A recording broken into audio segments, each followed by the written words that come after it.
Hello! Thank you so much for tuning in to New Mama Meg. I'm Meg. Nice to see you. And today we're going to be talking about having a baby during a pandemic. Because we're still in a pandemic. So we're going to break this video down into 3 different parts. So we'll start by talking about being pregnant during a pandemic. Then we'll move into talking about giving birth during a pandemic. And finally, we will talk about what life is like with a baby during a pandemic. I obviously can't speak to what everyone has gone through of having a baby during a pandemic, but my husband and I did go through it, and so that's what I'm going to share, is what we did, how we felt, and the different things we did to prepare ourselves for having a baby in general, and then B, a baby during a pandemic. So let's start with part 1, being pregnant during a pandemic. I assumed that my pregnancy would be just like everyone else's, where you'd go to your prenatal appointments, you would wear cute maternity clothes, you'd have a baby shower, just, the simple things that you kind of hope to experience when you're pregnant. What I didn't know was that we would be living through a global pandemic. I found out I was pregnant in September of 2019, and so the world was still kind of normal. Like, we didn't really know about the coronavirus or any of that. We're just living our life. So I think I was around 23 to 25 weeks. I can't quite remember the exact timing, but it was around there when the pandemic first started. That was when our province kind of shut down. So no one really knew what was going on. No one knew what to expect. Everyone's terrified out of their minds.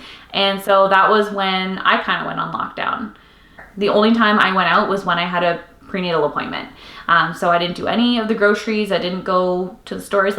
I was lucky enough to be able to work from home from the second the pandemic started, just be able to be safe and be at home while I was growing this little baby. So I was super happy about that and felt very fortunate that I didn't have to be out and about in the world while I was pregnant.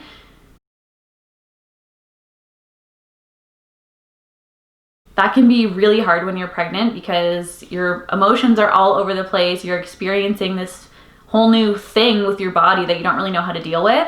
And then on top of that, you are locked in your house, metaphorically locked in a house, and you cannot leave. And you can't see your family, and just so many different things that really play with your emotions all over the place. And it was really hard.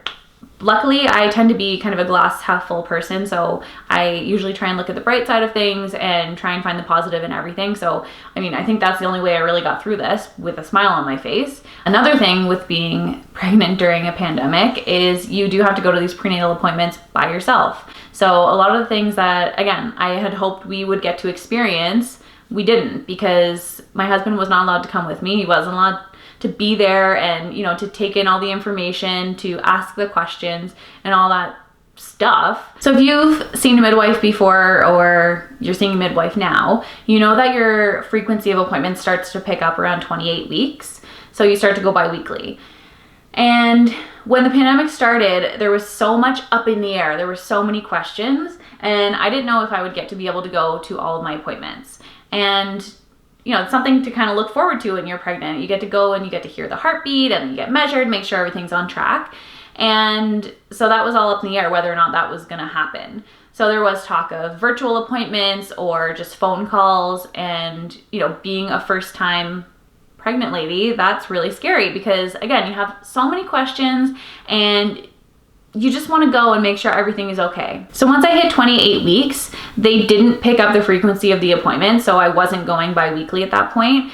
They were keeping it monthly to just minimize the number of times that, I had to go into the office, or the number of people that they had in the office as well. So I don't think it was until about 36 weeks that I started going bi-weekly, which is crazy to think about. Crazy. But anyway, luckily I had a very easy, straightforward pregnancy. So I feel very lucky that I didn't have any problems and everything was kind of smooth sailing.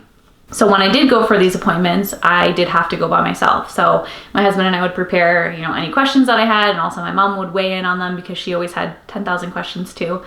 And then I had to go and ask all these questions and, take a video of the heartbeat so that Dan could hear it when I got home. And just weird things that seem really small, but they're really important. And I never thought this was going to be how we went through a pregnancy, or especially our first pregnancy. Another thing that was really challenging about being pregnant during a pandemic was that I didn't really get to see my family that much. We weren't seeing each other at all at first, while, the whole world was supposed to be just kind of at home doing your thing, don't see anyone. We did driveway visits or drive-bys, things like that, but it's just not the same, especially when you're as close as I am with my family. So that was really hard. Baby showers are just kind of a rite of passage when you are pregnant and having a baby. So it's something I had always looked forward to and was so excited. I know my mom was really excited to plan it and, decorate her yard and just do all these beautiful things. But obviously that was off the table. So they got super creative and did a virtual baby shower for my husband and I. My mom had sent a bunch of different snacks and a cake and decorations, strict instructions to Dan on how to decorate the nursery, how to keep me away, when to tell me about it, and just kind of keep me aside until they were ready to surprise me. And it was so special. We had my in-laws and my parents and my siblings, and we all just went on a Zoom meeting, and my mom had organized a bunch of games and she had prizes, and they had all sent home gifts to be here and to be opened when we were having this baby shower. So I also was surprised by my coworkers who planned another virtual baby shower for me. It was super special, and to be honest, I don't feel like I missed out. We still celebrated the baby, and that is the whole point of a baby shower anyway. So it was great. It was amazing. I will share some tips and tricks on how to have a successful virtual baby shower in another video. I had always imagined that my mom would be in the delivery room with me, or, that my family and friends would be able to come visit us at the hospital once the baby was born. And not knowing whether or not that was going to be able to happen, or whether they were going to be able to meet him at all, was one of the things, probably the thing that weighed the most heavily on me. I wasn't nervous about the labor or the delivery, but I just wanted to know that my family was going to be able to meet this little baby. Okay, part 2. Now let's talk about actually giving birth during a pandemic. So depending on where you live, the rules of the hospital are going to be different here, there, and everywhere. And for us, it was up in the air whether or not I was going to be allowed to have a support person, aka my husband. And luckily, he was able to come with me, thank goodness, because I don't know if I would have been able to do it by myself. Once my water broke, we raced to the hospital, and I had to go in by myself. My husband was not allowed to come in at that time. We get there, do the registration, get upstairs, meet my midwife there, and she checks me out. Okay, you're gonna be admitted right away. So once I was admitted, that's when Dan was allowed to come in. We had to wear our masks basically the whole time we were at the hospital. The only time we were really allowed to take it off was when we were in our private room after the baby was born, and there were no nurses there. So anytime a nurse came in to check me out, check the baby out, we did have to put our mask on. So that was really fun. Wearing a mask is, challenging in itself. And wearing a mask while you're pushing a baby out, yeah, it's as hard as it sounds. Once we were in our own room, we couldn't leave. We couldn't walk the halls. We couldn't, my husband couldn't go downstairs to get a coffee or get a snack or lunch or whatever. We were given meals, but we all know how delicious hospital food is. We brought a ton of our own food. We didn't pack the best stuff because we didn't have a cooler. We weren't bringing fresh fruit and things like that. So we brought a lot of carby stuff, which probably wasn't the best idea.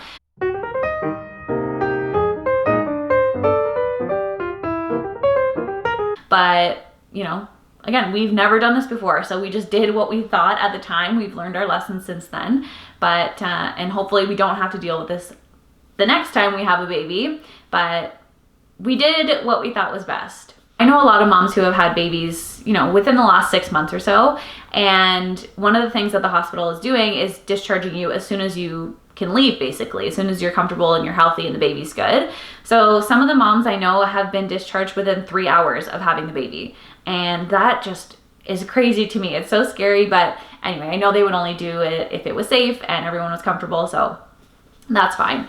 So we didn't know whether we were going to be there for 3 hours, 7 hours, 24 hours, 48 hours. We had no idea. So we didn't really know how much to pack, how much food to bring. And, you can only carry so much into the hospital and move yourself in. Because of the way my delivery went, we did have to stay for 24 hours, which actually ended up being very nice and kind of relaxing. One of the good things about having a baby during a pandemic is there isn't a lot of hustle and bustle throughout the hallways. When we were there, I think I heard one other mom and one other baby. And I know there were babies and moms in the rooms, but we couldn't hear them. It was nice and quiet. There were no extra bodies in there buzzing around, people up and down the halls, people coming into our room.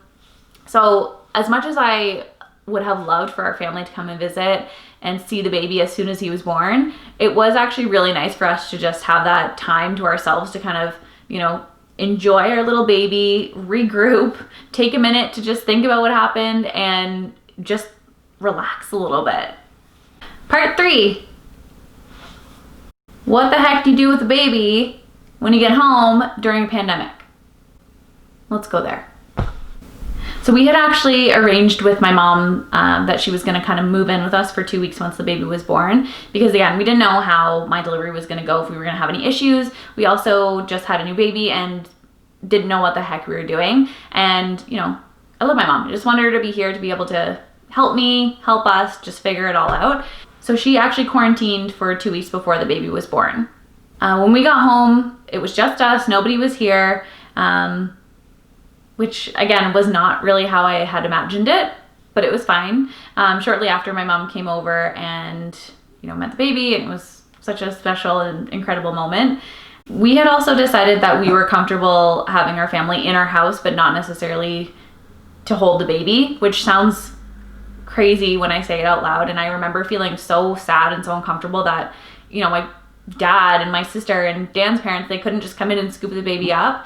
But again, we didn't know the severity of everything, and everything was so scary, and we didn't know what the right thing to do was. So we were just trying to do what we felt comfortable with at the time, and that's just what worked for us.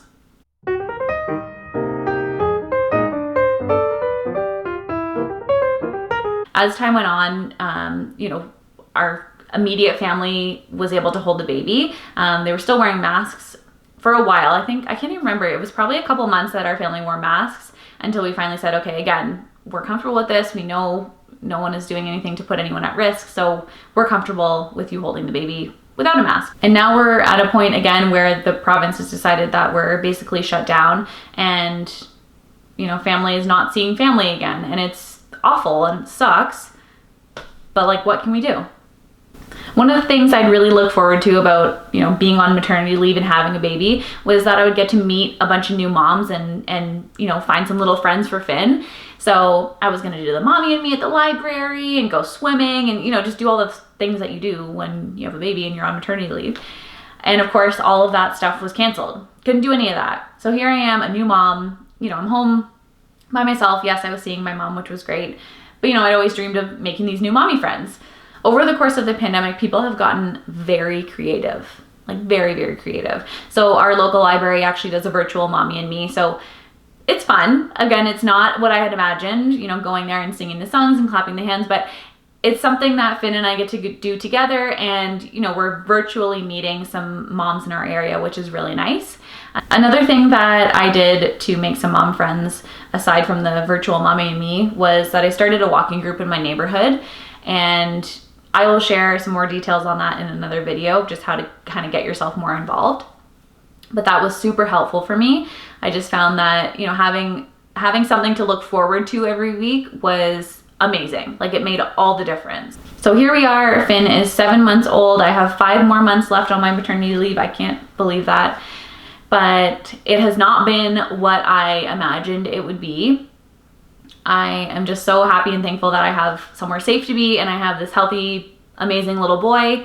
But I definitely do feel sad and, wish that things had been different, but it is what it is. I know this isn't the happiest of topics, but you know what? This is what we're dealing with right now, and I figured we might as well talk about it. If you are pregnant or about to have a baby, or you're on your maternity leave just like me, I hope that you're able to take just one small thing away from this video and know that it's not all bad.